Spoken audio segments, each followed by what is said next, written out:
Hey y'all, it's Mr. Allen back again with another video. Welcome to the channel. Any support you would show to the channel or the video would be much appreciated.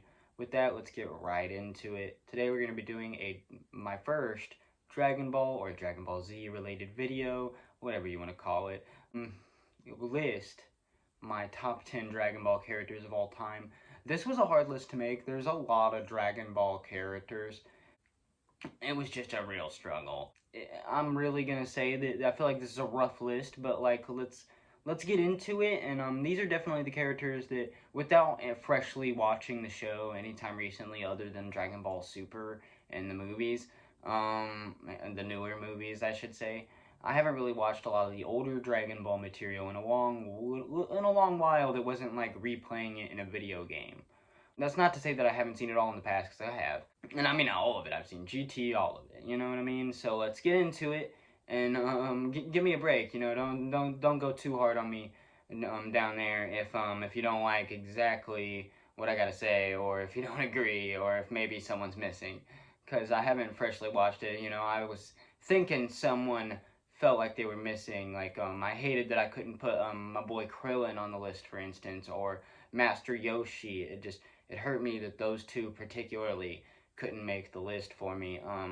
With that, let's get into number 10, which I couldn't decide whether or not to put which one or the other here. This Kai, it's my favorite Kai. He's definitely the one that just left the biggest memorable impact on me, and I like his character the most overall.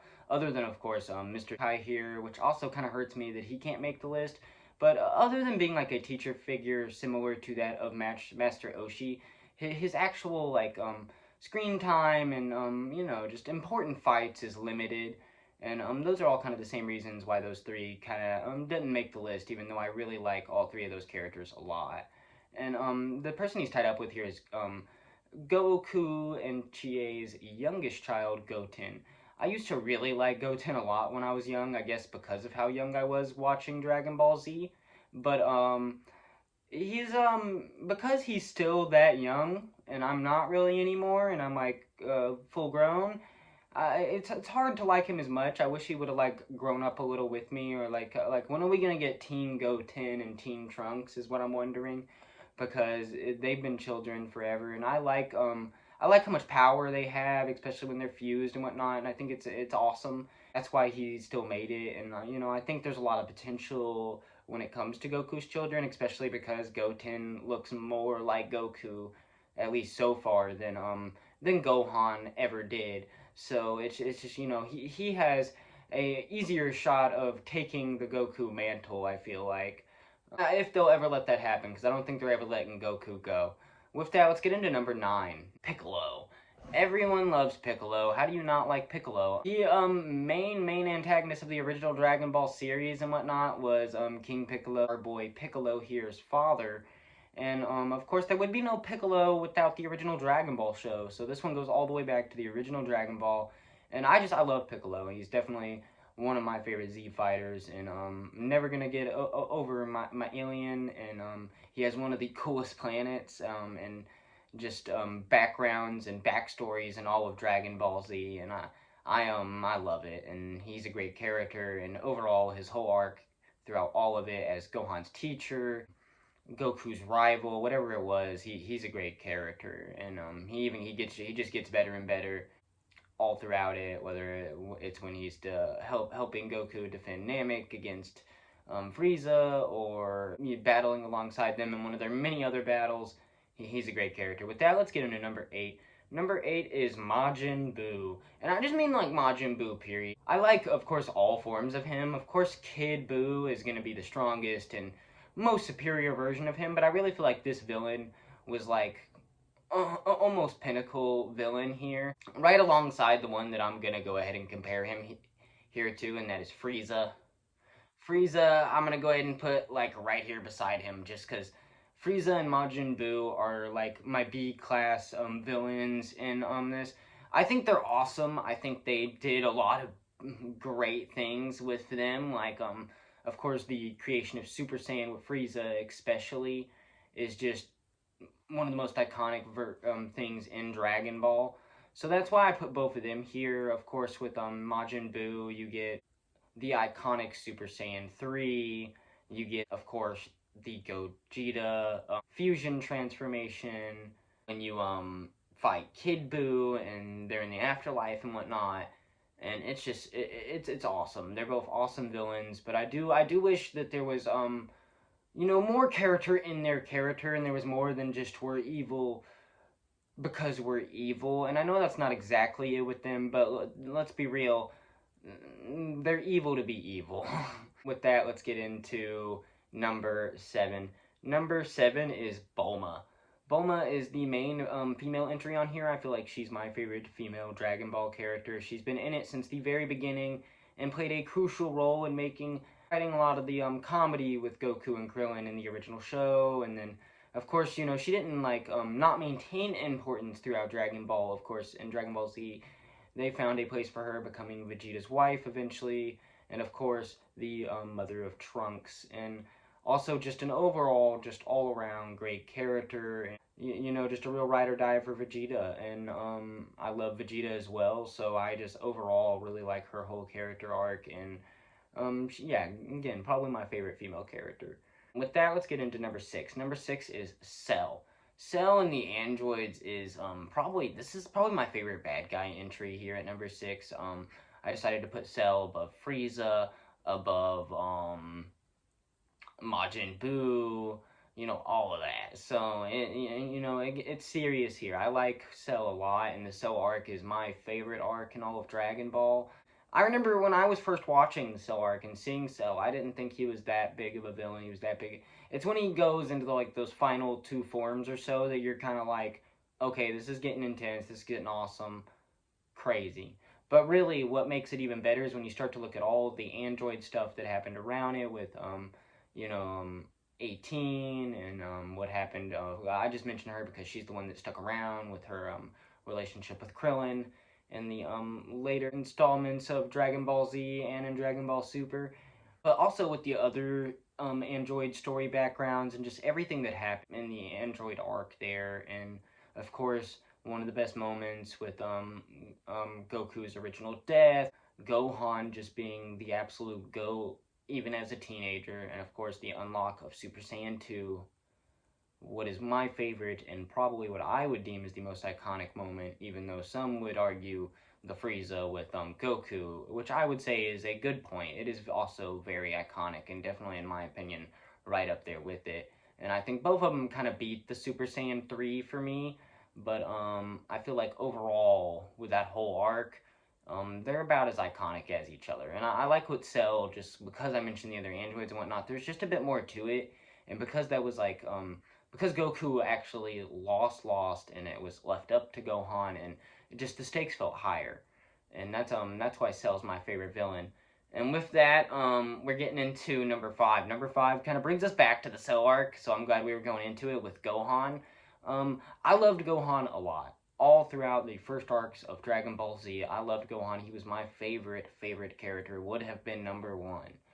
Really, I feel like they didn't, it wasn't until he became a superhero and stopped using Super Saiyan and just the kind of Majin stuff happened with him that I really couldn't get behind the character as much anymore. And then it feels like they just keep sidelining him and keeping him from having the spotlight they once wanted him to have and wanted us to want him to have. And it just kind of feels wrong that it feels like a lot of stuff they've done with him have just really kind of pushed him to the side, and that's kind of why I don't really put him as high anymore. But overall, he is a great character, still one of the best characters from Dragon Ball, and I would argue that if they, wanted to do some big stuff or some great crazy stuff with him, still they really could. They could do some awesome stuff with him. They still have done some cool stuff every now and again. Particularly, my favorite in recent time was during the Resurrection Frieza stuff. One of the best moments in all of that is getting to see Gohan re-go Super Saiyan and just kind of let loose a little bit, and it's cool to see him do that. And that's not to say I hated all the superhero stuff and all that. I don't hate all of that at all, to say that at all. I just don't really like it as much, and I really part of me feel like they were just trying to make him weaker. They were trying to shove him out of the main character role, and they were trying to bring it back to Goku being in the spotlight all the time. Really, the main thing that I felt like really hurt him was the lose of Super Saiyan, not wanting to do Super Saiyan anymore, and not ever getting any other Super Saiyan transformations, never progressing past Super Saiyan 2 when he was the one that unlocked Super Saiyan 2 originally. Just feels like it's a hard pill to swallow, especially after years and years, and even after bringing him back and continuing his story in Dragon Ball Super. It's a shame. But with that, let's get into despite all that, I still love Gohan. But with that, let's get into number 4 here. Number 4 is, if you want to call this the best villain, you can, but I don't really consider him a villain. He's a pretty good character, and he definitely isn't a bad guy or a villain anymore. And that is Beerus. I love the God of Destruction, Beerus. This also goes back to me loving cats, and talking cats are no exception.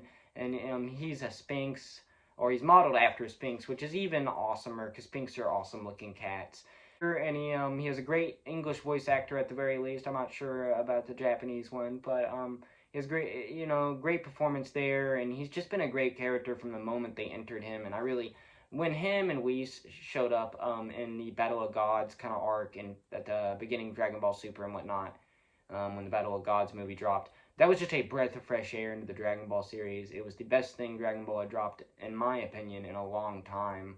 Probably for me, since we got to see the end of Kid Buu and whatnot. It was like the biggest moment since then. So, for me, right alongside, like, there was a few really good moments around then, like, Majin Vegeta and whatnot, right prior to that. But overall, it had been the most hyped in a long time, and I would say, it didn't, GT never was able to reach that kind of hype, even at its hypest, unfortunately, even though despite Tiny Goku being kind of a weird option they keep going with, and I wish they would just, keep adult Goku and whatnot, and it really, hampered and hurt that show. That show was really good, at least in some areas, and had some really good parts for sure, though. And while Super Saiyan 4 is not valid, again, it was a good show, and it has no representation here on this list, so I just figured I'd mention it while we were talking about Super and Beerus and whatnot. But Beerus is one of the best characters. He has helped Whis with them and their crazy Super Saiyan God training and whatnot in the recent series, and he's the one that helped them get Super Saiyan Blue and of course, Goku's new white-haired transformation Ultra Instinct thing, which is OP and awesome, and we got to see showcased in the Champion arc with it, and a lot of those cool things are happening in Super, and maybe I'll be able to reflect and put some of those characters on this list in the future, but I feel like all that's just too soon. But I feel like Beerus has been here long enough, and I like him enough, and always, like, when it comes to Dragon Ball, he's one of the first ones to come to my mind, so I feel like he deserves this really high spot on the list right before the top 3. With that, let's get into the top 3. Number 3 is going to be Vegeta. I know y'all are expecting, y'all probably even can say the top 3.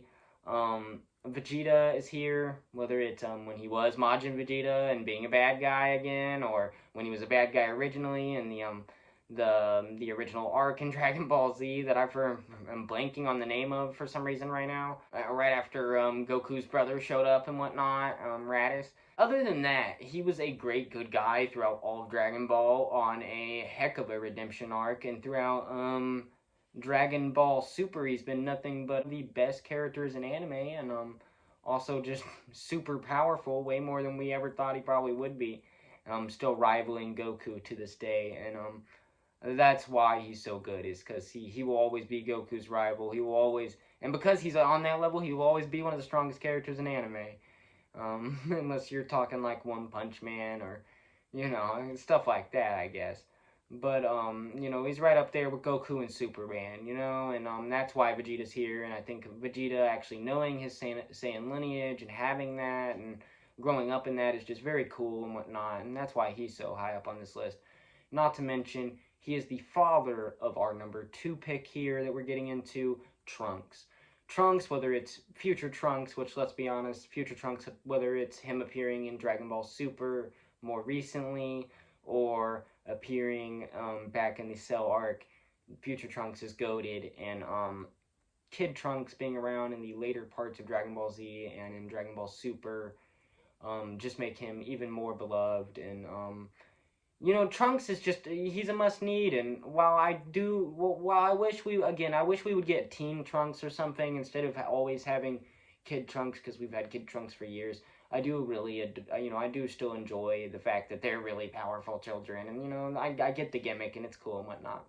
And they want to keep like some younger characters around the show and whatnot for younger audiences that are trying to get into Dragon Ball, because they make it for like they do try to appeal to some like younger teenage audiences, because that's like really when I got into it and whatnot. So I perfectly understand.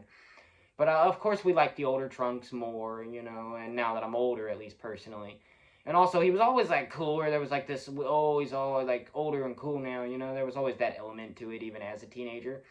But because the Cell arc's my favorite arc, and because that's the original Future Trunks thing, and because of how awesome Future Trunks is inside of the Cell arc, it's just it's hard not to just love that character and put him so high. And I just think he stood the test of time. He's one of the only characters that isn't Goku or Vegeta, didn't get completely sideswiped like Goten and Gohan did, and especially characters like Yamcha and sadly Piccolo and whatnot, that just didn't get as much development or new power-ups or just things to be able to compete with the power level that Goku and Vegeta are on. Trunks really did get to, at least Future Trunks was able to keep up, and they were able to keep Trunks, at least his story arc, interesting. Just overall, his character's always been interesting. Even in GT, getting to see that teenage version of Trunks is one of the best parts of all of GT. He's like my favorite character in GT overall, probably, is Teen Trunks. That or Adult Gohan. Adult Gohan's actually really fire in GT. But, even though he like barely goes Super Saiyan, like what's up with that? See, then why are they always doing that? But Trunks was really fire and part of our main squad in GT. And overall, whether even in his pop up in Super, it's been one of the better things in Super and to come out of Super so far. So I really, especially in the later parts of Super, now that we're past all the movies and whatnot, unless you count the recent Brawley movie, which was really good. Y'all definitely let me know. I know I've mentioned a lot of Dragon Ball nonsense in this video. Let me know if there's anything, from this video that y'all would like to see another video on. For sure, definitely let me know. And with that, let's get into our number one pick, which is, of course, going to be the one man that I haven't mentioned yet, Goku. How do you not? He's Superman. He's Superman. He's the dude that you're like, can he beat Naruto? Can he beat Superman? Can he beat, Spider-Man, Captain America, Iron Man, He's the dude they compare to superheroes and whatnot, and that's because he's like god-level fighter. Especially Battle of the Gods and Resurrection Frieza kind of hammered that home. Overall, he's the best character in this show. He is the main character. He is the mascot character. Heck, you could say he's the mascot character for Akira Toriyama in general.